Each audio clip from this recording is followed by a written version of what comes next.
ya. Kenapa di situ? Karena di situ bagian yang paling keras kontraksinya. Nah, coba kalian pegang pipi kalian. Nah, coba dahi, dagu. Apa perbedaan dari ketiganya? Lebih halus. Ada yang lembek, ada yang keras, ada yang semi keras gitu ya. Nah, anggap kontraksi uterus itu seperti itu. Jadi ketika dia tidak kontraksi, maka kita akan meraba seperti kita meraba pipi. Kemudian ketika dia mulai kontraksi, kita seperti meraba dagu. Lembek tapi masih ada keras-kerasnya, tapi masih tidak sekeras dahi. Nah, puncak kontraksi itu kita rasakan seperti ketika kita memegang dahi, ya, bukan pada saat kita tangan kita di sini begini, gitu ya, tidak gitu ya. Tapi begitu. Jadi kita mulai menghitung kontraksi, awal mula kontraksi sambil kita lihat jam, ya, kita lihat jamnya. Oh, sekarang jam ini tapi belum ada kontraksi. Nah, kita lihat jamnya, mulai si uterus ini mulai terasa keras, ya, mulai terasa keras seperti kita memegang dagu, ya. Nah, disitulah kita mulai menghitung menitnya dan menghitung detiknya, melihatnya ke sana. Seumpama jamnya di sana, gitu ya. Harusnya jam itu bisa kita lihat itu ini ya seperti ini, jamnya itu di sana, gitu ya, di sana atau enggak di sana. Jadi si penolong persalinan itu akan mudah melihat jamnya, ya. Jadi mulai jam itu adalah ketika kita mulai merasakan keras, kita hitung nih dari mulai keras itu, ya, hitung detikannya. Dari mulai keras sampai keras sekali seperti dahi yang kita pegang, keras sekali sampai kemudian mulai melemah kembali ke seperti kita memegang dagu, sampai terakhir kita seperti memegang pipi. Nah, itu kita hitung berapa detik, ya, dari mulai mengeras keras banget sampai dengan menurun kerasnya. Nah, itu namanya 1 kali kontraksi, ya. Itu kita ininya apa namanya, hitung berapa durasinya, detik, ya. Oke, sekali ini saya hitung tadi misalnya 20 detik gitu ya, misalnya 20 detik. Nah, tetap tangan kita di sini. Nah, tadi mulai jam 10:10 misalnya, ya. Nah, kita tunggu. Ternyata kita tunggu 3 menit kemudian baru dia terasa keras lagi, kontraksi lagi. Kita hitung lagi berapa detik. Sekarang 15 detik misal, gitu ya. Kemudian kita tunggu lagi 4 menit kemudian, berarti tadi 10:14, kemudian sekarang 10:18 gitu ya. Kontraksi lagi, kita hitung ternyata 25 detik, ya, 25 detik. Nah, sudah, kemudian kita tunggu lagi, sekarang sudah jam 10:20, berarti sudah 10 menit. Sudah, kita berhenti menghitung. Berarti dalam 10 menit ada berapa kali kontraksi? 3 kali kontraksi. Durasinya atau lamanya 15 sampai 25 menit. Jadi kita hitung yang paling sedikit sampai paling besar antaranya, begitu ya. Jadi begitu kita cara menghitung kontraksinya, ya. Nah, setelah itu baru kita mengecek atau memastikan bahwa ibu sudah pembukaan, ya. Nah, bagaimana caranya? Kita lakukan periksa dalam. Ibu, ini kan kontraksinya tadi masih lemah ya, Bu, ya, masih belum terlalu kuat, ya. Saya akan mengecek pembukaannya sudah berapa senti pembukaannya, ya. Ini saya nanti masukkan tangan saya ke kemaluan ibu, gitu ya. Oke, kita buka, ya. Maaf ya, Bu, ya, saya buka. Posisi ibu apa? Semi-polar. Dorsal. Dorsal. Recumbent. Kita pakai sarung. Steril.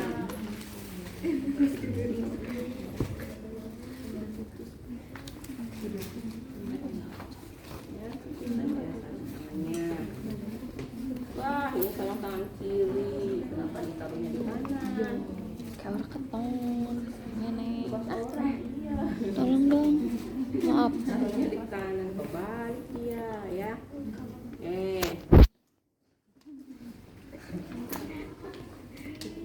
Kalian sudah pernah diajarin buku hygiene kan?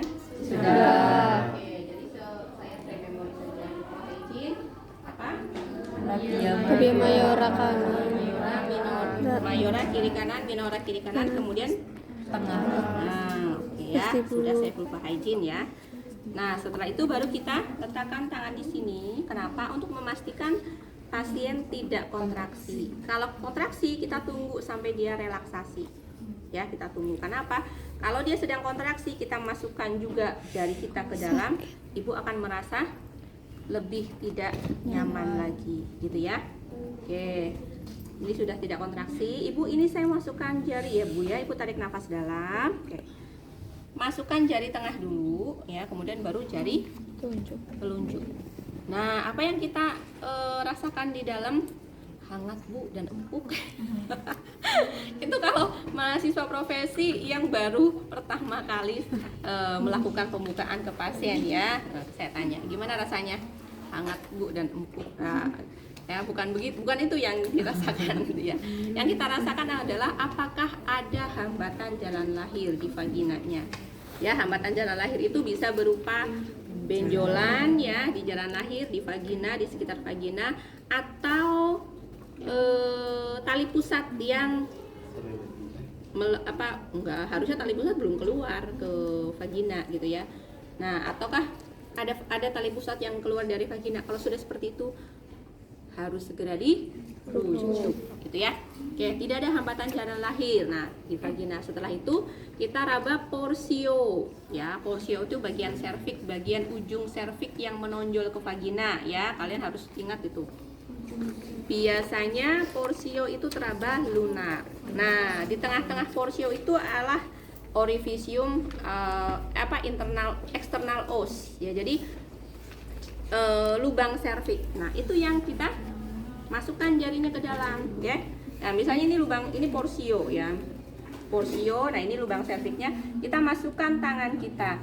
Satu jari itu longgar apa masuk atau tidak. Kalau ternyata satu jari tidak masuk, berarti belum ada pembukaan. Ibu pulang ya. Ibu pulang dulu ya Bu ya. Nah, silakan Ibu pulang. Terus atau ketika jari masuk itu jari satu masuk tetapi masih tidak longgar gitu ya, masih agak ketubannya masih utuh. Ibu pulang lagi ke rumah. Loh, udah kontraksi, udah keluar kok disuruh pulang. Iya, biasanya kalau baru pembukaan satu, ibu disuruh pulang ke rumah. Apalagi kalau ibunya primigravida, baru pertama kali hamil gitu ya. Nah, ini baru pertama kali melahirkan juga. Biasanya akan lama karena fase laten. Makanya disuruh pulang ke rumah. Kenapa disuruh pulang ke rumah? Karena kalau di dalam tempat bersalin ya, kalau di rumah itu ibu bisa bebas ngapain gitu ya, mas rasa nyaman dengan kondisi rumahnya juga itu, sehingga ibu tidak akan lebih stres gitu ya tuh. Nah, tapi dibekali ya, ketika mau pulang dibekali. Ibu nanti di rumah kalau misalnya ibu merasa nyeri, silakan napas dalam, ibu berubah posisi apa saja gitu ya, boleh makan minum. Nah, kecuali kalau ibu sudah tidak kuat lagi, nyerinya tidak tahan lagi, ibu balik lagi ke sini gitu. Nah, biasanya kalau sama teratur tanda persalinan yang asli itu semakin lama kontraksinya itu semakin sering dan durasinya semakin lama, kekuatannya semakin kuat gitu ya. Nah, itu ini. Nah, kita balik lagi ke sini ya. Pembukaan. Nah, kalau pembukaan 2 bagaimana? Pembukaan 2 itu ketika kita masukkan 2 jari pas. Pembukaan 3 bagaimana? Pembukaan 3 itu kalau kita masukkan 2 jari ternyata masih longgar, kita lebarkan jari kita masih pas gitu ya. Nah, 3. Kemudian kalau pembukaan 4 bagaimana? Ya, kalau ternyata kita buka lagi itu sampai begini ya. 4, 5, 6 7, 8, 9, 10. Kalau 10 itu sudah nggak ada porsion itu udah menyatu dengan vagina, udah nggak keraba lagi. Ya, ini kalau ini porsionya gitu ya. Ini pembukaan 10 itu udah menyatu dengan vagina. Ada. Nah, itu pembukaan. Nah, setelah kita melihat pembukaan, yang kemudian kita periksa adalah apa? Ketubannya masih utuh atau tidak. Bagaimana kita tahu ketuban itu utuh atau tidak? Tidak dirapas. Seperti kita merasakan air di dalam balon, ya di sini. Kalau air di dalam balon, iya, bukan balon di dalam air. Ya, air di dalam balon. Ya, kalau coba kalian pegang balon yang berisi air. Ya, balon yang berisi air. Salah ngomongnya, berarti balon berisi air.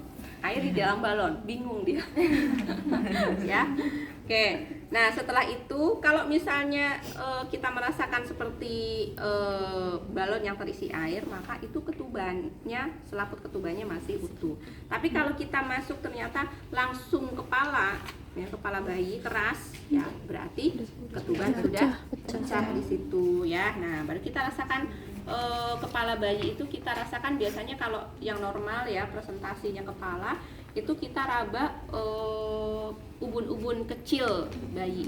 Ya, jadi posisi bayi itu begini, yang kita raba itu ubun-ubun kecil bayi di sini. Nah, kalau punggungnya di sebelah kiri, ya punggung bayi di sebelah kiri, maka ubun-ubun kecil itu kita rasakan di kiri depan. Kiri depan itu di sebelah sini. Ya. Nah, sebelah sini. Kalau punggung bayi di sebelah kanan, maka ubun-ubun kecilnya itu di kanan depan. Ya. Oke, nanti saya akan mempraktekkan bayi itu punggungnya di kiri. Jadi ubun-ubunnya di kiri depan gitu ya. Nah, setelah itu baru kita buka tarik tangan kita, ada lendir dan darah ya. Setelah itu ya kita lepas sarung tangannya gitu ya. Di cairan klorin yang tadi gitu ya. Lepas. Baru pakai lagi ya. Satu doang sih ya. Jadinya saya lepas lagi. Oke. Hah? Kepalanya iya. Tadi kemarin dapat 2 kok. Sekarang kenapa cuma 1? Nah, oke.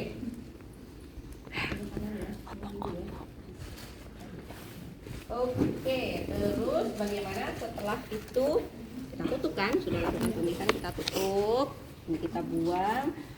Nah, kita sampaikan ke ibu. Ibu, tadi di hasil pemeriksaan pembukaan ibu sudah 3 cm ya. Pembukaan ibu sudah 3 cm, tetapi ketubannya masih utuh ya. Dan pembukaan senti ini ibu masih lama ya waktunya. Jadi ibu sekarang boleh aktivitas seperti biasa ya di ruangan ini saja. Ibu boleh miring kiri, miring kanan, ibu boleh jalan ya. Kalau mau jalan keluar ditemenin itu juga kalau bisa di rumah sakitnya ada tamannya, ruang depan depannya. Di taman depan boleh ya Bu ya. Nah, tapi setiap 1 jam nanti ibu kesini periksa ya. Setiap 1 jam diperiksa. Kalau sudah pembukaan di fase fase aktif ya, kala 1 fase aktif itu pemeriksaannya setiap setengah jam gitu. Tapi kalau masih kala fase laten itu setiap 1 jam, karena ini masih laten ya, pembukaan baru 3. Fase aktif itu ketika 4 ke sana ya. Nanti 1 jam kemudian ibu kesini, kita periksa lagi. Nah, sambil 1 jam itu ya menunggu ibu pembukaan lagi untuk periksa, tapi hanya 1 jam itu hanya meriksa kontraksi TTV ya, DJJ. Untuk periksa dalam itu setiap 4 jam. Setiap 4 jam. Tidak setiap jam ya. Nah, apa tadi? Saat sambil menunggu kita bisa mengajarkan pasien tadi cara-cara manajemen nyeri, bagaimana mengurangi nyeri. Bisa ke ibunya juga ke keluarganya ya. Kita bisa ibu tarik nafas dalam ya. Kalau misalnya ibu sedang kontraksi tidak boleh mengejan, bernafas dari mulut gitu ya. Kalau orang bilang tiup-tiup gitu ya.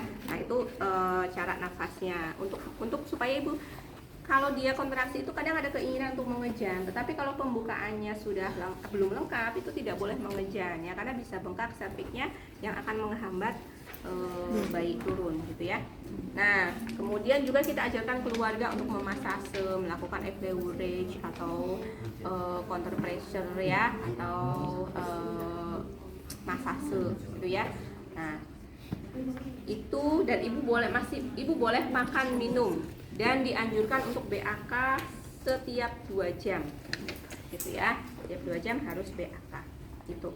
Nah, sampai si ibu ya pembukaan lengkap ya. Nah, biasanya pembukaan lengkap itu ditandai dengan ibu tiba-tiba ingin BAB ya, sudah nggak tahan ingin BAB, nyerinya juga semakin keras. Nah, begitu kita periksa di perineumnya, ya ibu saya periksa dulu ya. Nah, ternyata sudah teknus perjol, tekanan pada anus. Jadi anusnya itu sudah terhimpit. Anus kan biasanya bentuknya O ya, bulat gitu ya. Nah, tapi karena dia sudah tertekan oleh kepala bayi, maka yang bagian atasnya jadi mendatar. Nah, seperti huruf D gitu ya. Nah, seperti huruf D. Kemudian perineumnya menonjol karena tadi desakan kepala bayi gitu ya. Kepala bayinya sudah, kadang rambutnya sudah kelihatan di sini gitu ya. Nah, untuk memastikan apakah memang betul-betul pembukaannya sudah lengkap, maka kita harus lakukan periksa dalam lagi seperti tadi, memeriksa pembukaannya lengkap ya. Sudah tentu pakai sarung tangan ya, pakai sarung tangan steril. Nah, kita periksa apa kemudian ketubanya pecah atau belum. Kalian mau ketubanya pecah atau sudah? Belum. Sudah atau belum? Belum dulu. Belum ya. Nah, kalau ketubanya belum, nah berarti kita harus pecahkan ketubanya. Ya. Lalu kita balik ke posisinya. Kita ambil setengah koher, ya. Yang jelas harus pakai sarung tangan. Kayak pakai sarung tangan ya. Semua saya pakai sarung tangan. Kemudian ambil setengah koher, ya. Nah, kemudian ambil koher dengan tangan kiri, ya, dengan tangan kiri tas. Tangan kiri kita tidak perlu pakai sarung tangan, nggak apa-apa, ya, tidak perlu pakai sarung tangan karena ini tidak akan masuk ya. Nah, kemudian kita masukkan tadi, ibu tadi nafas ya. Nah, kita masukkan lagi. Kita masukkan koher dengan menyusuri seperti ini, menyusuri tangan kanan, ya, dengan posisi yang tajam menghadap kita, bukan sebaliknya, ya, supaya tidak melukai ibu, ya. Nah, kita ini begitu sudah masuk ke dalam, kita ambil, kita balik, baru kita sobek, gitu ya. Nah, tapi sebelumnya ya harus kita pastikan, ya, sebelumnya kita harus pastikan pasang bedpan, ya. Bedpan atau underpad ini ya harus terpasang. Harusnya bedpan yang tahu bedpan ya, tapi tidak ada di situ. Ya, untuk menampung kalau ketubanya memang banyak. Ya, ibu angkat pahanya, bokongnya. Ya, ini atau bisa juga menggunakan bengkok gitu ya. Nah, ini ya. Nah, biarkan sih cairan ketuban masuk ke sini ya. Nah, setelah itu baru kita buang ya. Kemudian kita ganti sarung tangan. Lepas sarung tangan ya. Lepas sarung tangan, ketubanya sudah pecah ya. Nah, baru kemudian kita masukkan squid ke dalam ini ke dalam set steril ya. Pertahankan kesterilannya. Oke. Nah, setelah itu baru kita pecahkan ampul oksitosin ya. Kita pecahkan ampul oksitosin. Saya tidak pecahkan ya, tapi umpama dipecah. Nah, kalau sudah kita letakkan di sini, baru kita pakai sarung tangan.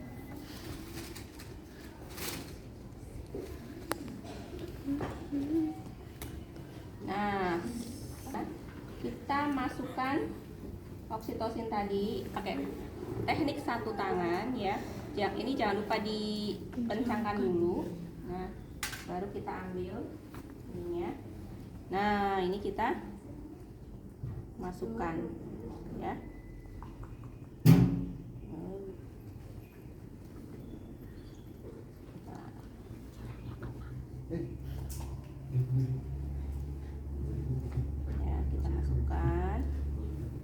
sudah, pastikan tidak ada gelembung, ya.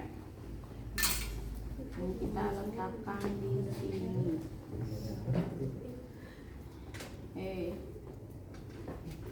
Nah, sudah biarkan. Kita balik ke ibu ya. Ibu, ini pembukanya sudah lengkap. Ibu boleh mengujan sekarang ya. Sekarang silakan ibu. Kalau tadi seperti yang saya ajarkan ya, tarik nafas dulu. Iya, hembuskan, tarik nafas lagi. Ya, sekarang tarik nafas yang ketiga langsung didorong. Iya, terus betul. Iya, bagus. Udah mulai maju nih ya, sudah mulai kelihatan rambutnya. Oke, terus Bu. Oke, Ibu boleh berhenti. Gitu ya. Ketika kita memimpin beneran, apa yang saya lakukan? Kalian pernah lihat nggak memimpin beneran? Oh, belum pernah ya. Itu juga. Jadi jangan, ayo ibu, ayo cepetan, ibu, ayo cepetan. Oh, bukan begitu gitu ya. Tapi seperti yang tadi. Jadi kita rasakan sambil kita pegang gitu ya. Oh ya, iya Bu. Ini sudah mulai kontraksi lagi, Bu. Siap-siap ya Bu ya. Oke, ya. Tarik nafas lagi yang seperti tadi. Oke, didorong lagi. Iya. Nah, seperti itu ya. Nah, kalau ibunya capek, ya, ibu mau minum dulu boleh gitu ya. Nah, kadang ketika ibu beneran tidak langsung ada yang tidak langsung keluar gitu ya, dia harus istirahat dulu, tarik nafas ya. Oke, nah begitu kelihatan ibu mengejan ya, kelihatan kepala bayi itu ya, kelihatan 3-5 cm kepalanya ya. Nah, ini diganti dengan handuk ya. untuk ya. Nah, kalau sudah ya, baru kita pakai satu. Nah, sama lagi. Nah, balik. Ya. Kita pakai sarung tangan lagi. Nah, jadi begitu ya, supaya kita tetap steril gitu. Nah, kalau sudah ya, ya Bu, sekarang mulai lagi ya Bu ya. Ini sudah keluar, tubuh sudah kelihatan banyak ya. Tangan kita bagaimana? Tangan kita itu yang kanan ya, yang memegang perineum ibu begini. Yang kiri itu menahan kepala bayi supaya tidak terlalu cepat keluarnya. Karena kalau terlalu cepat ya, bisa defleksi maksimal, ini bisa ruptur ininya apa namanya, perineumnya, sehingga kita pegangnya begini ya. Tapi bukan ditekan ya, bukan ditekan sampai bayi, tapi hanya menahan saja, ditahan ya, seperti ini. Nah ya Bu ya, terus ya. Oke, lanjut. Nah, kita keluarkan dulu. Nah, ini harus dilepas nih ya, susah kalau nggak dilepas. Oh, ibu bayinya ini punggungnya, kalian posisi bayi itu ya, yang normal ya, tadi bisa punggungnya di kiri atau di kanan. Jadi punggungnya, ini plasentanya harusnya, oh sudah nempel ya, oke. Nah, posisi bayi itu seperti ini ya. Tetapi ketika dia itu turun, sambil dia itu nengok ya, namanya itu internal rotasi. Ya, jadi menengok ke bawah ke arah punggung ibu. Ya, misalnya ini apa namanya, posisi bayinya di punggung kiri ya. Berarti kalau punggung kiri, punggung ibunya di mana? Sebelah sini ya. Punggung ibu di sebelah sini. Nah, ketika si bayi itu mau lahir, dia itu nengok dulu ke sini sambil turun. Itu namanya internal rotasi. Nah, begitu kepala, berarti kan kepala bayinya begini. Yang dilihat kepala ya, punggung abaikan. Nah, jadi begitu kepalanya keluar ya, jadi kepalanya keluar ya. Nah, begini. Nah, gitu kan? Kan tadi segini kepalanya, masih begini kepalanya. Nah, dia akan memutar sendiri lagi balik. Nah, balik lagi begini. Itu namanya eksternal rotasi. Nah, jadi dia akan memutar sendiri, mutar sendiri begini. Jadi posisinya akan begini lagi. Nah, setelah seperti ini, baru kita, oh tadi yang salah apa? Satu lagi. Kita harus mengecek adakah lilitan tali pusat atau tidak. Ya, kemarin 2 kelas berikutnya kelupaan. Ya. Jadi begitu kepala lahir, kita langsung cek ada lilitan tali pusat atau tidak. Kalau tidak ada lilitan lanjut, tapi kalau misalnya ada lilitan, nah kita longgarkan lilitannya, nah kita keluarkan melalui kepala, ya begitu. Atau bisa langsung diklaim dua-duanya kemudian dipotong, diklaim dua-duanya dipotong ya. Gitu. Oke, ini tidak ada lilitan tali pusat. Kita lakukan pegangan biparietal namanya, seperti ini ya. Kita tarik ke bawah untuk melahirkan bahu atas, ya. Kemudian kita tarik ke atas untuk melahirkan bahu bawah. Kemudian pegangan kita pindah ke bahu, tarik ke bawah lagi untuk melahirkan bagian bokong ya, atas, dan setelah itu bayi keluar. Ya. Nah, kalau yang normal ya bayi akan langsung menangis keras gitu ya. Oke, bayi menangis keras ya, bugar udah. Ini bayinya bugar nih. Kita langsung penilaian 30 menit pertama. Setelah itu baru langsung diletakkan di perut ibu gitu ya. Dikeringkan kecuali Tangan. telapak tangan.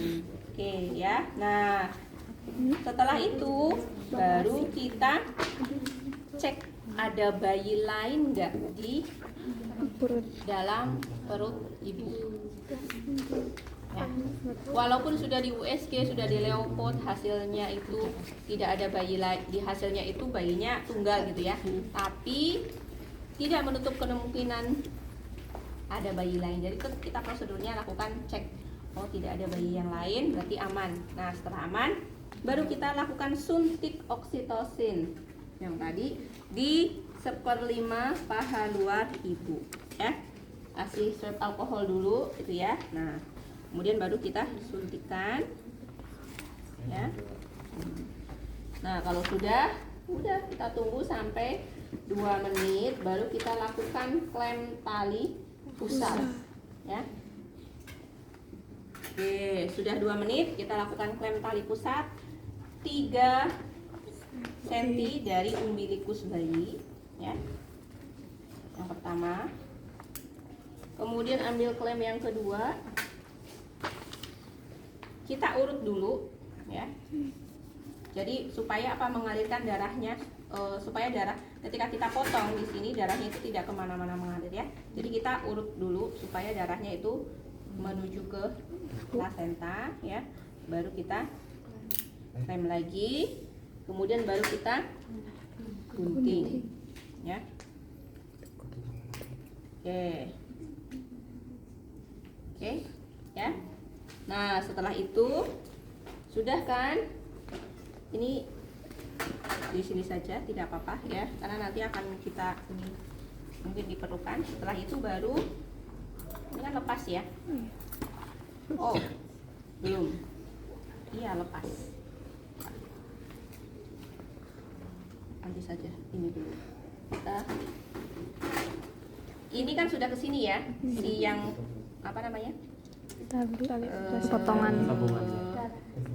Klem yang satunya kan sudah ke sana ya. Nah, ini tinggal ini. Nah, kita klem. Ya. Gitu. Nah, baru ini kita lepas. Ya. Nah, udah habis itu bayinya dilakukan IMD. Kita lakukan IMD ya, selimuti bayi. Kalau ini sudah basah, kita ganti yang lain. Ya, selimut yang lain. Terus handuk yang lain. Ya. Nah, ini ditaruh di ember.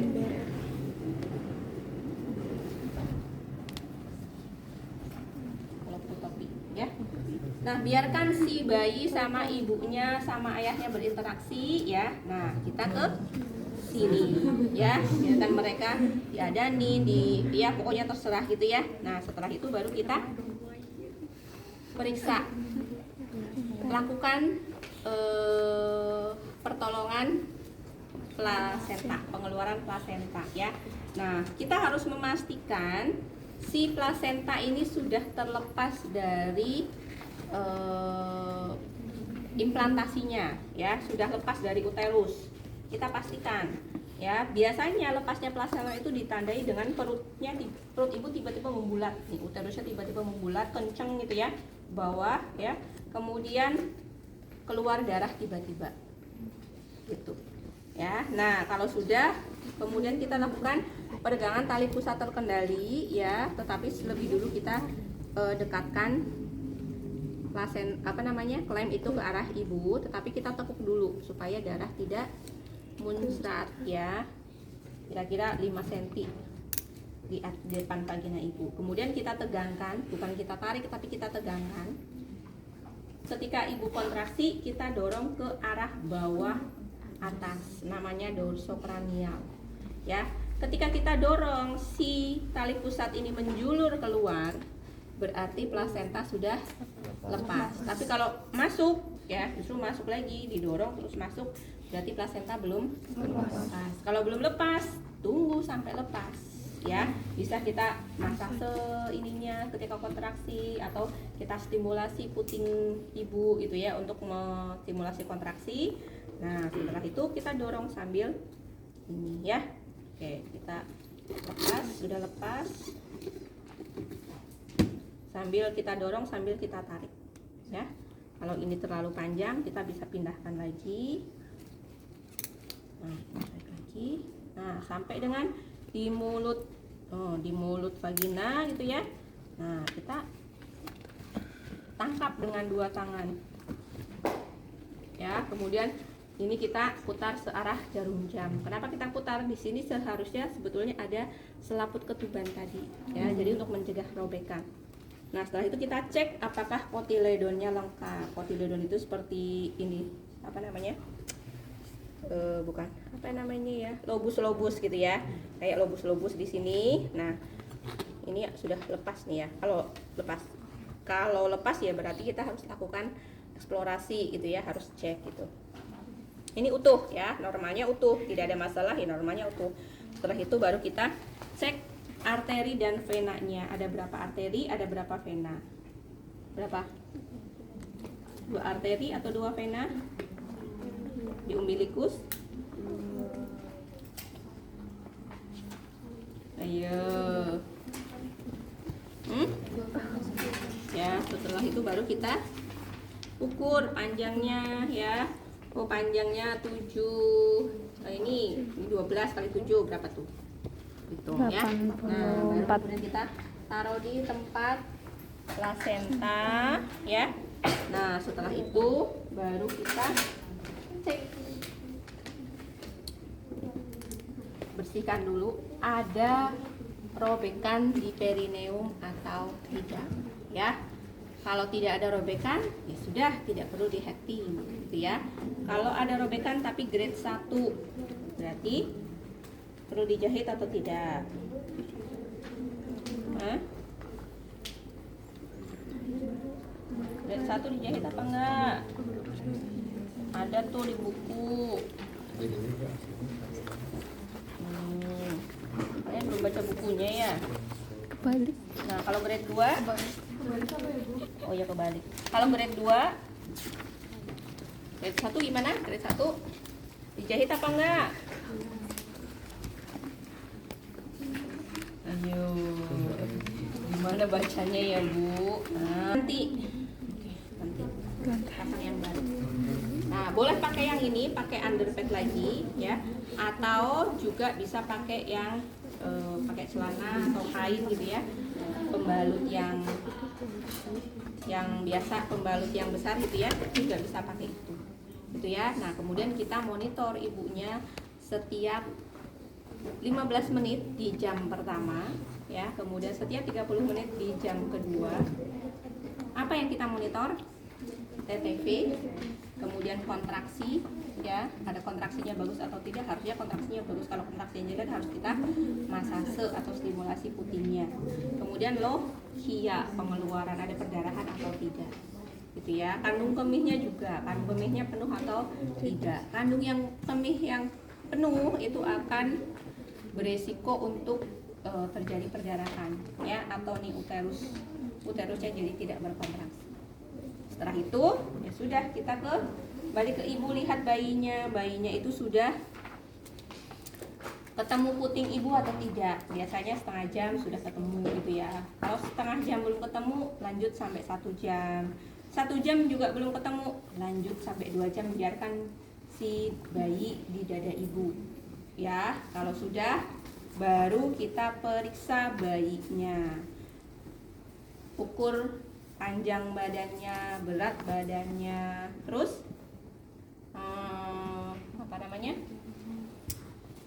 panjang badan, berat badan, lingkar kepala, lingkar dada, kemudian anusnya diperiksa ya, paten atau tidak, atau ada yang namanya anosis atresiani gitu ya.